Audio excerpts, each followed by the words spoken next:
ભાઈ મેરઠિયા આજે કઈ રમત રમવી છે? બેઠું બેઠું ઉતાર. પકડમદા એમ ગાતું દે એમ આવડ દે. તું શરમાતી નથી? હું મોટી છું તો તું મને એમ કે તું જાવ ના તારે દેવાનો હોય નનકડી તું છો ઓય મોટી એટલે અનું કામ મારે કરવાનું કામ મારે દે. નનકડા હોય ને એને ઘરના કામ જ કરવાના ભાઈ ગાતું દે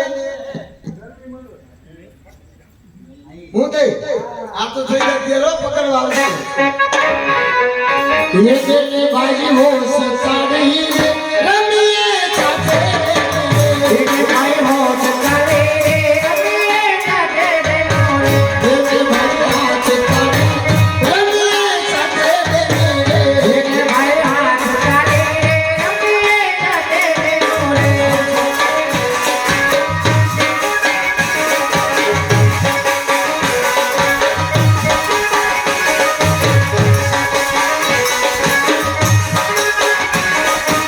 ये तेरे भाई हो सकता रे रमिए चाचे रे तेरे भाई हो सकता रे रमिए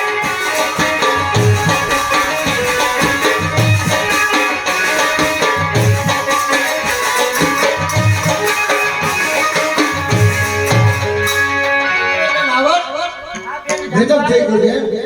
આપણે હાથી બહેનો રમતા ભાઈને શ્રાપ કરીને ચાલો ગયો છે. આવી બોલો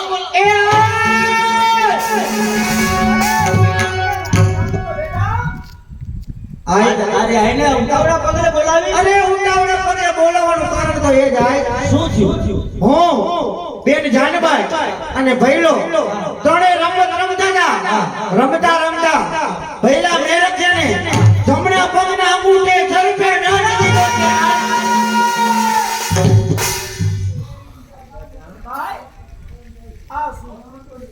એકનો એક તારો ભાઈ મેરે ગયો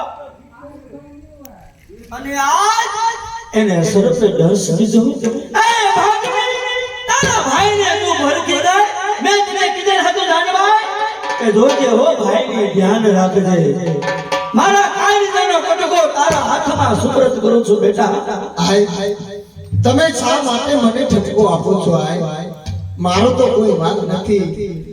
અમે હાથે બહેનોને ભાઈ રમતા ભાઈને શ્રાપ કરીને ચાલે તો મને પણ ખબર નથી. આય બેટા પણ આય તમે ચિંતા ના કરો. એટલે આનો રસ્તો મારી પાસે છે. અરે જલ્દી કહી જાનભાઈ. કોણ કે પાતાળ વિશે મારા પિતાશ્રી નાગરા એમને પાસે અમીનો કૂપો ભર્યો છે. અમીનો કૂપો લઈને આવી હાલ જ ભાઈને સજીવન કરું છું. પણ વિચાર તો કર જાનભાઈ. તું કહે છે કે પાતાળમાં હું અમીનો કૂપો લેવા જાઉં પણ પાતાળ થોડું અહીંયા છે. અરે આમ નજર કર સૂર્યનારાયણ બે પોર ઉગી ગયા છે દીનો હાથ મે. એ પેલા તો તારા ભાઈને તારે આજીવન કરવાનો છે બેટા. આય કારણ કે બેન આવડ નાનપણથી દાદા સુરજની પૂજા કરે છે. બેન આવડ કારણ કે નાનપણથી તું દાદા સુરજની સેવા પૂજા ને ભક્તિ કરે છે. બેન જ્યાં સુધી પાતાળમાંથી અમીનો કૂપો લઈને પાછી ના આવું ત્યાં સુધી દાદા સુરજને એક પણ ડગલું ભરવા દેતી નહીં. ત્યાં ધોબી રાખી. ભલે બેન તું ચિંતા ના કર જલ્દી જા પાતાળ વિશેથી અમીનો કૂપ લઈને આવજે. ભલે બેન હમણાં જ જઈને આવું છું. હે સૂર્ય દાદા મેં જો તમે પણ ધનથી તમારી પૂજા કરી હોય તો તમે ત્યાંથી એક ડગલું પણ આગળ વધતા નહીં દાદા. એ બોલો એ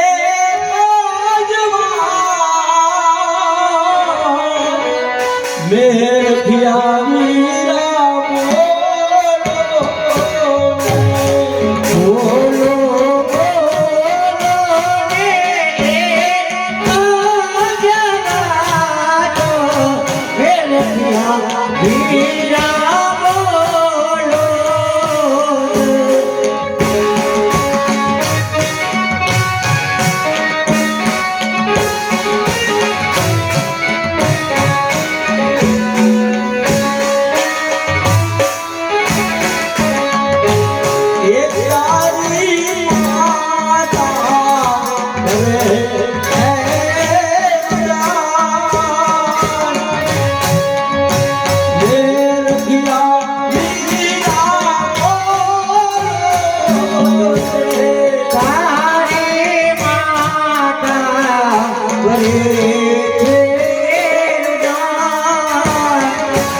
રખિયા વીરા બોલો આવો હજી તારી બેન જાનબાઈ ક્યાં રોકાણી હશે અને ક્યાં ખોરાણી હશે કે સૂર્યનારાયણ આસમાને પ્યારી છે બેટા. તમે ચિંતા કરો માં બેના જાનબા એ જલ્દી આવતી હશે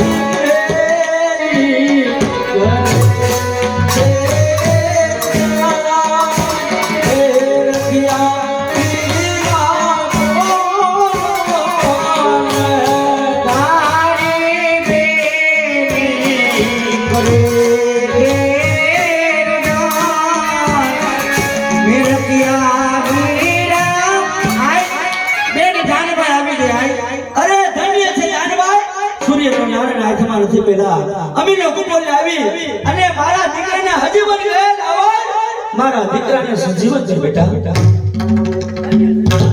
અરે ધન્ય છે ભાઈ.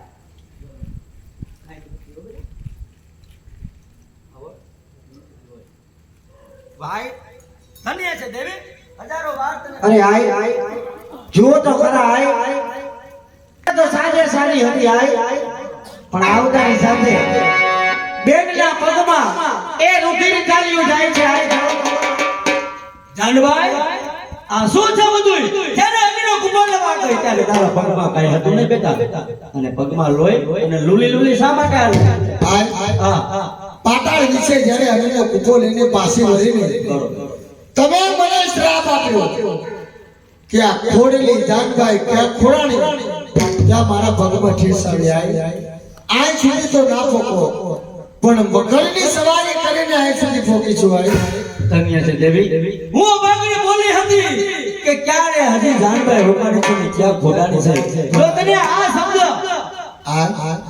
હવે તો મારા પગમાં ખોટ આવી છે આ જગતના લોકો બધાય મને ખોડેલી ખોડેલી કહે છે આઈ ધન્ય છે દેવી દુનિયાની અંદર જગ જાહેર થઈ હોય અરે દુનિયાની અંદર જો જગ જાહેર થઈ હોય તો આજથી તારું નામ જાનબાઈ નહીં પણ તારી આય તારું નામ ખોડિયાર પાડે છે બેટા જગતના લોકો તને ખોડિયાર કહેશે ધીરે ધીરે તારા સ્થાપના થાય બેટા જે હારો ધરો હશે ને તોય તારો હશે બેટા ખોડિયાર અરે તારા મોટા મોટા મંદિરો બંધાશે હડાહડ કળિયુગની અંદર તારી દીકરી માનતા હોતા હે જે કોઈ માનતાઓ કરે એની મનોકામના પૂર્ણ કરશે દીકરી જે હોય જાનબાઈ ખોડિયાર આઈ કારણ કે સૌથી નાની છું પણ આજ તમે મને સૌથી મોટું પદ સોંપો છો આઈ જગતના લોકો મને ખોડેલી નહીં પણ જગતના લોકો મને ખોડિયાર કહેશે આઈ જગતની અંદર તમે મારું નામ મોટું કર્યું છે આઈ